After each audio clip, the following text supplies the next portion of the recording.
सभी को जय मसीह की। आइए हम पवित्र शास्त्र के वचनों से देखते हैं कि जब यीशु का बपतिस्मा हुआ और वो पवित्र आत्मा से भर गए तो शैतान ने उनकी किन किन बातों से लेकर परीक्षा की। फिर यीशु पवित्र आत्मा से भरा हुआ यरदन से लौटा और 40 दिन तक आत्मा के सिखाने से जंगल में फिरता रहा और शैतान उसकी परीक्षा करता रहा। उन दिनों में उसने कुछ न खाया और जब वे दिन पूरे हो गए तो उसे भूख लगी। तब शैतान ने उससे कहा, यदि तू परमेश्वर का पुत्र है तो इस पत्थर से कहे कि रोटी बन जाए। यीशु ने उसे उत्तर दिया, लिखा है, मनुष्य केवल रोटी से जीवित न रहेगा। शैतान ने पहली परीक्षा यीशु की भूख को लेकर के किया। आज के समय में अगर हम देखें तो आज शैतान ने सारे विश्वासियों को, यहाँ तक कि अन्य जाति के लोगों को भूख प्यास के चक्कर में उलझा रखा है। आज इंसान से अगर पूछो तो वो कहता है केवल पेट के लिए तो कमा रहे हैं, कमाएंगे नहीं तो खाएंगे क्या। आज शैतान ने बहुत से विश्वासियों को भूख से प्रताड़ित कर रखा है। ऐसी संघर्ष, ऐसी समस्याएं दे रखी हैं कि उसके घर में खाने के लिए एक दाना नहीं है। लेकिन परमेश्वर कहते हैं कि मनुष्य केवल रोटी से नहीं, परमेश्वर के जीवित वचन से जीवित रहेगा। परमेश्वर का वचन रोटी है और परमेश्वर के वचन को पढ़ने वाले कभी भूख से व्याकुल नहीं होते। हाँ, इस शरीर की तृप्ति के लिए भोजन जरूरी है।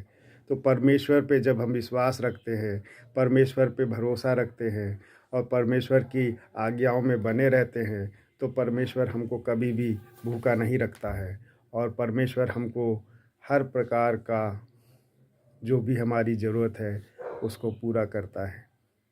लेकिन हम परमेश्वर के वचनों में बने रहते हैं तब, क्योंकि हम परमेश्वर के वचनों में बने नहीं रहते हैं और परमेश्वर से दूर हो जाते हैं और शैतान को और अधिक मौका मिल जाता है कि वो हमको हमारी आर्थिक चीज़ों को लेकर के, खाने पीने की समस्याओं को लेकर के वो हमको प्रताड़ित करता है।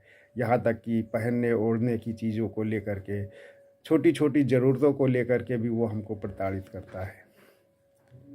दूसरी परीक्षा, जब शैतान उसे ले गया और उसको पल भर में जगत के सारे राज्य दिखाए और उससे कहा, मैं ये सब अधिकार और इसका वैभव तुझे दूंगा, क्योंकि वो मुझे सौंपा गया है और जिसे चाहता हूँ उसी को दे देता हूँ। इसलिए यदि तू मुझे प्रणाम करे तो ये सब तेरा हो जाएगा।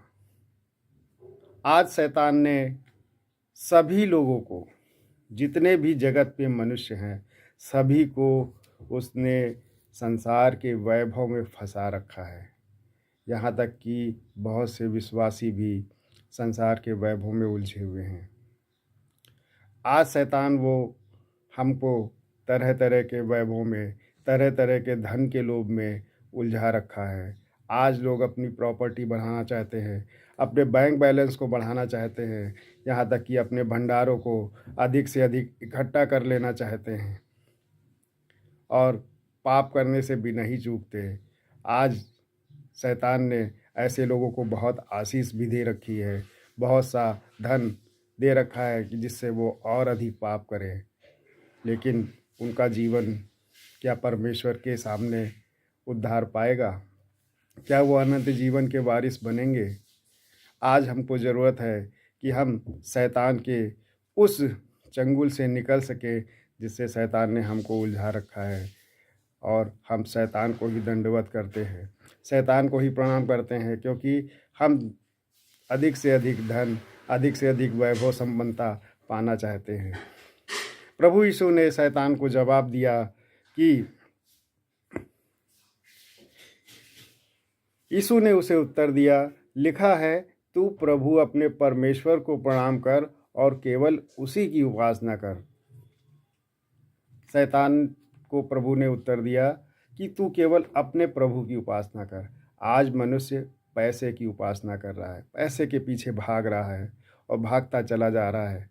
और उस पैसे की भाग दौड़ में उसके पैरों के नीचे उसके अपने रिश्तेदार, नातेदार, मित्र कब कुचल जाते हैं, कब वो उनसे दूर हो जाता है, पैसे के लालच में उसको समझ में नहीं आता है। आज मनुष्य उलझा हुआ है इन सांसारिक उलझनों में, लेकिन परमेश्वर कह रहे हैं तू केवल मेरी ही उपासना कर, मेरी ही आराधना कर, क्योंकि मैं तुझको सब कुछ दूंगा। सब कुछ तो परमेश्वर के पास है, हमको बस उसके पास आने की ज़रूरत है। कहते हैं शैतान फिर यीशु मसीह को बहुत ऊंचे कंगूरे पर ले गया और वहाँ खड़ा किया और उससे कहा, यदि तू परमेश्वर का पुत्र है तो अपने आप को यहाँ से नीचे गिरा दे, क्योंकि लिखा है कि तेरे विषय में अपने स्वर्गदूतों को आज्ञा देगा कि वे तेरी रक्षा करें और वे तुझे हाथों हाथ उठा लेंगे, ऐसा ना हो कि तेरे पाँव में पत्थर से ठेस लगे। शैतान ने प्रभु यीशु को कंगूरे पर खड़ा किया और परमेश्वर की परीक्षा लेने के लिए उकसाया। शैतान चाहता था कि यीशु मसीह परमेश्वर की परीक्षा लें और परमेश्वर पर विश्वास न करें, क्योंकि परमेश्वर की परीक्षा लेना, परमेश्वर से ये कहना कि प्रभु यदि तू परमेश्वर है तो मेरी इन समस्याओं से निकाल, मुझको इतना धन दे दे, मुझको कर्जे से मुक्त कर। लेकिन प्रभु यीशु ने शैतान को ऐसा जवाब दिया कि शैतान उनके पास से चला गया। आइए हम देखते हैं प्रभु यीशु ने क्या जवाब दिया था। यीशु ने उसको उत्तर दिया, ये भी कहा गया है, तू प्रभु अपने परमेश्वर की परीक्षा न कर। हम परमेश्वर की परीक्षा नहीं कर सकते। परमेश्वर ने हमको अपनी संतान बनाया है, स्वर्ग के राज का वारिस बनाया है, अनंत जीवन दिया है। हम प्रभु के बच्चे हैं, तो परमेश्वर हमको क्यों ऐसी परिस्थितियों में डालेगा कि हम उसकी परीक्षा लें। हम केवल उसकी उपासना करें, आराधना करें, क्योंकि परमेश्वर हमसे केवल यही चाहता है कि हम उस परमेश्वर की, उस जीवित परमेश्वर की आराधना करें, उसके वचनों में बने रहें और उसकी उस महा आज्ञा को जो उसने स्वर्ग में जाते समय जब वो बादलों पर उठा ले गया था, अपने चेलों को दी थी कि सारे जगत के लोगों को जाकर मेरा सुसमाचार सुनाओ और उनको पिता, पुत्र और पवित्र आत्मा के नाम से बपतिस्मा दो। क्योंकि हम जब तक नया जीवन नहीं पाते तब तक स्वर्ग के राज के वारिस नहीं बन पाएंगे, क्योंकि हम शरीर से जन्मे शरीरी हैं और जो आत्मा से जन्मा है वो आत्मिक है। हमको आत्मा से जन्म लेने की आवश्यकता है। और कहते हैं इन्हीं 3 चीज़ों को लेकर के आज शैतान ने सारी मानव जाति को, सारे विश्वासियों को उलझा रखा है, बहका रखा है, और जो उसके बहकावे में आ जाता है वो परमेश्वर से दूर हो जाता है। आज के समय में अगर देखा जाए तो अच्छे अच्छे लोग पैसे के पीछे भाग रहे हैं। पैसा ही उनके लिए सब कुछ है। पैसा नहीं तो उनका चेहरा देख लीजिए, मुरझाया हुआ, उदास होता है। परमेश्वर चाहते हैं कि हम उसके पास आए, उसकी आराधना करें, उसकी उपासना करें। परमेश्वर हमको सब कुछ देगा, क्यों ना देगा, क्योंकि उसने हमको जब अपनी संतान बनाया है, वो चिड़ियों को, गौरैयों को अच्छे से खिलाता है। मैदान की घास को जो सुबह घास के फूल को कितना अच्छे से खिलाता है, जो सुबह है और शाम को वो उखाड़ कर आग में झोंक दी जाती है, उसको जब वो अच्छे से खिलाता है तो हमको क्यों ना खिलाएगा, हमको क्यों ना देगा, धन हमको क्यों नहीं देगा, हमको हमारी समस्याओं से क्यों ना निकालेगा। लेकिन परमेश्वर चाहते हैं कि हम उस परमेश्वर के पास आएं और उसकी आराधना करें, उसकी उपस्थिति में बैठें, उससे दूर ना हो। लेकिन हम परमेश्वर के पास आना नहीं चाहते।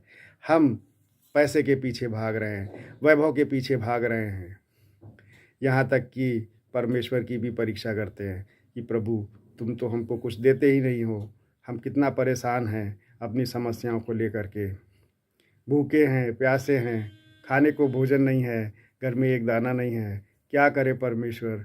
लेकिन परमेश्वर कहता है तुम मुझ पर विश्वास रखो, तुम्हारी ज़रूरतों को मैं पूरा करूँगा। और परमेश्वर पूरा करता है। अगर मैं अपने जीवन का बताऊँ तो परमेश्वर ने, जब से मैंने प्रभु को जाना, आज तक परमेश्वर ने मेरी छोटी-छोटी ज़रूरतों को पूरा किया है। हाँ, मेरे पास धन नहीं रहा, क्योंकि मेरे पास इस समय भी बीते काफ़ी समय से कोई काम नहीं है, मैं घर में बैठा हूँ। लेकिन परमेश्वर ने मुझको किसी भी दिन ऐसा नहीं किया कि मुझको भूखा सुला दिया हो। परमेश्वर ने मुझको प्रतिदिन खिलाया है। वो मुझसे प्यार करता है। उसने मुझसे कई बार आत्मा में बातें की है कि तू केवल मेरे राज्य की खोज कर, मेरे राज्य को बढ़ाने की चिंता कर, मेरे वचनों में बना रहे, मुझसे प्रार्थना कर, मेरी उपस्थिति में बैठ, मैं तुझको सब कुछ दूंगा।